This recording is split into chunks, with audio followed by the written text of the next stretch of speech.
Hi, everybody. This is Gary Dean, and this is our nightly vid report for Wednesday, April 5th, 2017. What a wild ride today. And I'm showing you just the morning notes here because things pretty much played out as expected, but I really wasn't expecting this to happen today.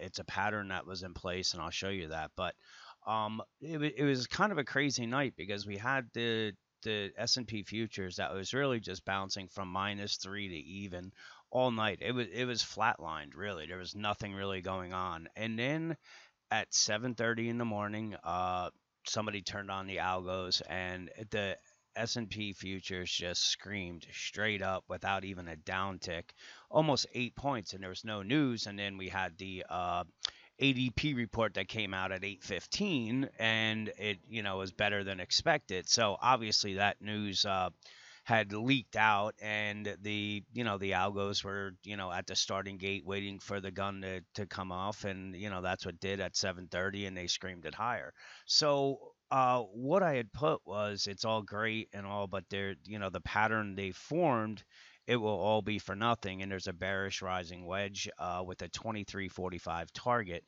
and that's right at Monday's lows. So I also put, that the pattern, it's going to take a little time to play out, and we very well could see anywhere from 8 to 15 points higher before it kicks into gear. So let's take a look at the S&P futures, and this is the pattern. So there was, I actually mentioned this in the trading room where there was.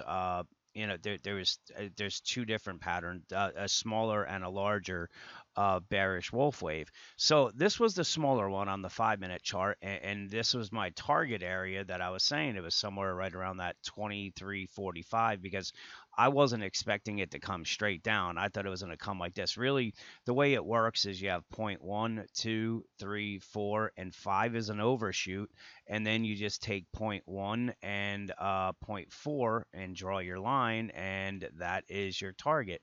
So this was the short term target on it, and when I had typed that, we were at the 23.62, so 15 points higher brought us pretty much right up to where we went to. So this was the reason why I had said 15 points higher. Now I'm showing you the 15-minute chart, and I'm sorry, the hourly chart, and as you can see, hang on one sec.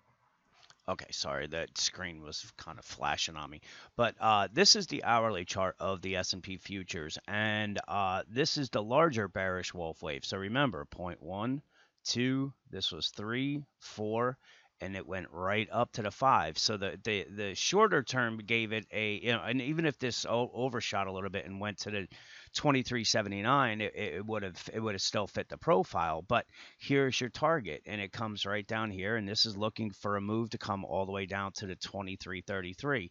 So I didn't really expect this to play out like it did today, but that it was pretty nice to see. So even though I laid this all out in the morning notes, don't get me wrong. I mean, I was an angry trader this morning because I didn't take enough of my shorts off yesterday when I was in the money on my put positions, and when I saw decent gains turn red, I mean I wasn't happy. So even though I had this laid out like this, I was still kind of pissed off. But I did take I added to my position on the rally for the belief that this pattern was going to be in play. So if we take a look at our color coded guard here, you can see the momentum. We're overbought. On the 15-minute, we're neutral, but I kind of have that as kind of an off red here because it's heading down,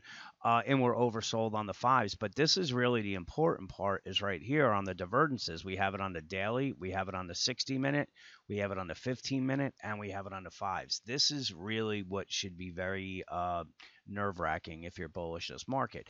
The 50 and 200 cross were on buys, but that's the sell is the 60-minute chart, and that's really the trending one because the 15s and the fives they cross all the time, and they're starting to head down. So I think that we're in the very beginning stages of this, even though we saw a massive reversal today. So the crazy part about this is this was I had my bullish and my bearish Momo line, a momentum line, And yesterday it was 2360, and from there, that we would the target 3 was 2377.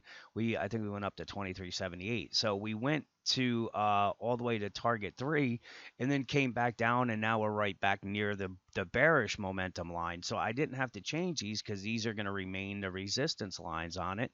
And if the S&P breaks through to 2350, I'm at most likely you're going to see a quick move down to the 2336, and most likely down to the 2322. And I wouldn't be surprised to see that take place by Friday, but I'm not making any kind of guarantees. So on a daily chart, we have the bearish divergences. This looks like it's a bull flag. So it's not, I'm not. That's one of the reasons why I'm not ultra bearish on this market, because if it comes down to this 2300 area, that's the trade I'm looking for. If it breaks through it, then guess what? We're coming probably all the way down to the 2380, or we could come all the way down to the 2280, or all the way down to the 2220 area.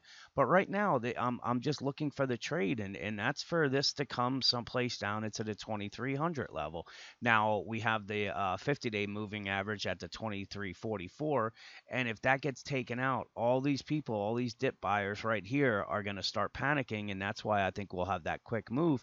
And if it breaks this, like I said, we're going to go a lot deeper than some people are anticipating. So the ABC move, yes, I mean, we're still in no man's land. That's probably the best way to put it, because I still like the ABC, and this could have just been an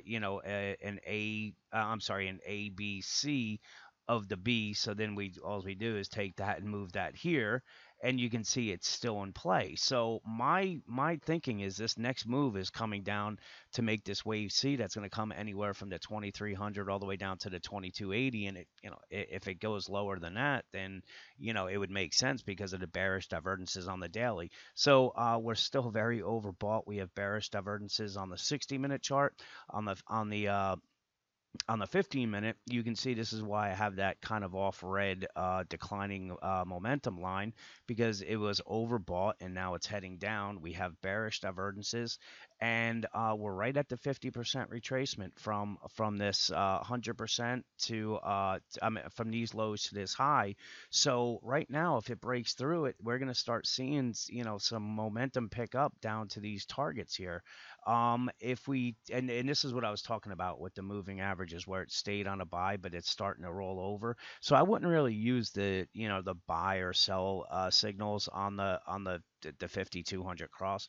I like the bearish and bullish divergences, and are we overbought or oversold. So on a 5-minute chart here, you can see we were on a buy, but now it's starting to head back down again. We had bearish divergences, and really what the bulls want to do is get it through this 2372. This is going to be the important line for them.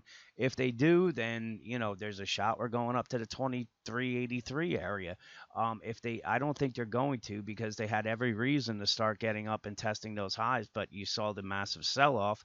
And if things are going to go as I'm anticipating, like I said, we're probably only in the second inning of this move down, and that's kind of putting into question whether the 2300 is all we're going to go. So right now, for tomorrow, I wouldn't be against seeing a little bit of a bounce, and then come into Friday, have them just take everything out, and we see a massive down day. We could head down and then up. I'm kind of open-minded for tomorrow, just because of this big decline here. So we may see a little bit of buying, but if they don't, then we're probably going to see it come down to this 2344 near the open, and we have to see how they hold it there. So with that, have a great night, and I'll talk to you guys tomorrow.